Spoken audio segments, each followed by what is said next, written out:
Joining us now to discuss this dynamic a bit further is Omid Scobie, ABC News Royals contributor and the Royal editor for Harper's Bazaar. Omid, thank you so much for joining us. In his first days as ruler, King Charles III is reportedly considering slimming down the British monarchy, paring down the monarchy team to a key 7 members. What are the pros and cons to this kind of change?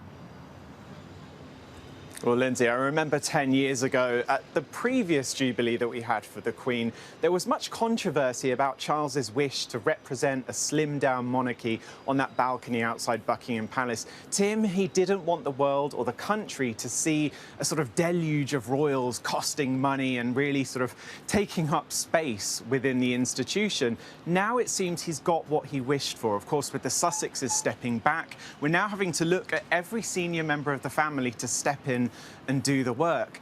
We're even looking at Princess Anne. She may be 16th in line to the throne, but as we've seen, she's played a key role in the past couple of days. And that, in a way, is sort of an introduction to the country, to her in a more senior capacity. It'll be very interesting to see how Charles looks to his siblings and, of course, his son, William, to carry out that work. But, you know, of course, William and Kate taking on that role of Prince and Princess of Wales is already stepping into big shoes left behind by Charles. So far, so good. But I think for Charles, the biggest challenge is going to be establishing that presence on the world stage. And with so few royals now in the fold carrying out the work, it's going to be a challenge. Big shoes to fill, to be sure. Why consider this so early on in his rule? Is this based on pushback from the public? Well, I think one of the biggest conversations we've had about the monarchy in the UK is the cost to the country. Of course, the sovereign grant that supports their work is part funded by the British taxpayer. And so when we see many royals in that lineup, we think of those sort of big balcony moments in the past. People often ask, how much are these people costing us? So I think Charles has always wanted to establish this slimmed down vision for the country so it feels like the money is being spent in the right way and there isn't an excess that comes with that. So I think it's the right approach. I think it's the only way to move forward. You look at royal families across Europe, that's exactly what they've done. So he's really sort of looking ahead to the future. He's trying to appeal to those that are perhaps questioning the relevancy and the cost of the monarchy in the UK today. So it's a solid start.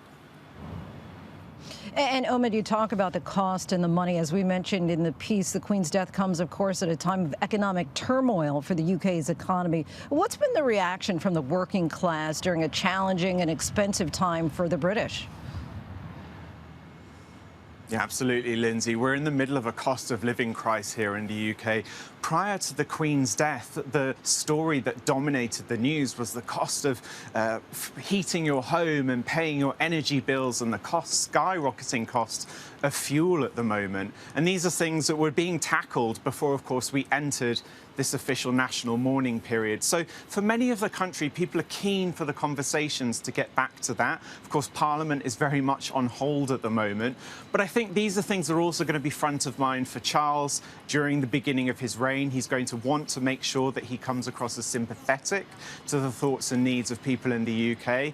And so I think beyond that state funeral, it'll be very interesting to see how he handles it moving forward.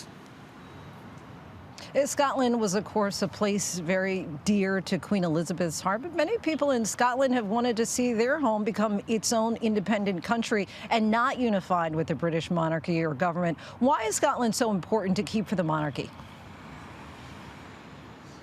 Well, I think firstly, there is a strong connection to the Queen and the royal family to Scotland. Of course, the Queen's father's lineage goes all the way back to Scotland. The Queen Mother had Scottish roots as well. So, you know, I think for the royal family, it's always been part of their life. Of course, those summers at Balmoral Castle are famous. You know, it's what we've spoken about a lot today, and it's part of the poignancy, really, of those sort of first moments in what will be days of national mourning happening in Scotland. I think in many ways it worked out for the best because the Queen always wanted to make sure that Scotland felt that they're very much part of the thoughts of the royal family. Of course, that doesn't change conversations that Scotland or people in Scotland are having about wanting to establish or potentially establish that independence one day. But certainly at the moment, the sentiment for the royal family and that outpouring of love and grief for the Queen is very strong there. palpable for sure. Omid Scobie, our thanks to you. Really appreciate you coming on the show.